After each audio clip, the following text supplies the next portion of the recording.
Bom, nessa segunda parte, nós vamos estar mostrando então os elementos que a gente vai estar usando nesse experimento. O primeiro, que vai ser responsável por ser aquela nossa fonte de luz que eu comentei, é um laser de diodo, que ele vai emitir em 670 nanômetros. Então, como a gente vê, é um comprimento de onda muito pequeno, por isso que a gente vai ter que usar uma fonte pequena. Se fosse um comprimento de onda grande, a gente podia usar uma fenda maior. Como a gente vai estar trabalhando com laser, então você tem que ter muito cuidado para quando ele estiver ligado na tomada, você não colocar ele diretamente no seu olho, nem também no olho de nenhum colega. A gente vai estar usando uma base com uma régua, que ela vai servir para a gente como se fosse aquela posição onde a gente vai marcar o nosso anteparo. E como eu falei, no lugar do anteparo, a gente vai estar usando um detetor, que ele tem na ponta, a gente colocou uma fita com um furo, que é para a gente conseguir aquilo que a gente comentou na primeira parte, uma boa resolução. Então a gente vai estar tentando um furo pequeno, para que quando a gente for mudando a posição, isso nos dê uma boa resolução espacial. Então a gente vai seguir essa marcação branca que tem aqui embaixo do detetor, vai variar de 2 em 2 milímetros ou de 3 em 3, assim a gente escolha, né, o que vai ficar melhor para a gente. Eu recomendo usar em torno de 2 milímetros.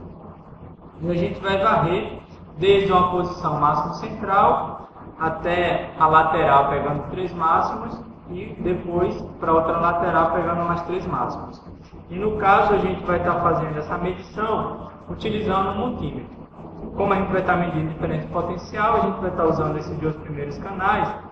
E como o laser vai dar no máximo aqui uma medida de mais ou menos 400 a 450 milivolts, a escala de 2 volts para a gente é suficiente.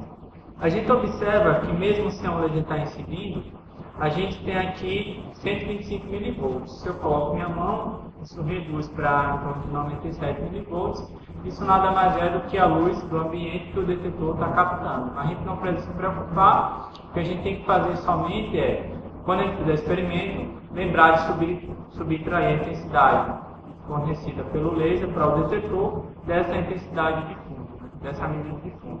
E por fim, é o anteparo com fenda que a gente vai estar usando, né? Um anteparo é fechado para a gente ver, e o outro é esse objeto daqui, que eu falei anteparo, que nada mais é do que duas placas com abertura. Então a gente vai estar usando um fio de cobre muito pequeno, que a gente vai colocar aqui nessa abertura, e vai fechando ele até o momento que a gente perceber que esse fio daqui ficar preso na fenda. Por quê? Porque a gente conhece o diâmetro desse fio de cobre e assim, quando vocês fizerem o experimento, a gente vai poder saber se as nossas medidas foram corretas ou não. Então a próxima parte que a gente vai mostrar agora para vocês é o experimento montado.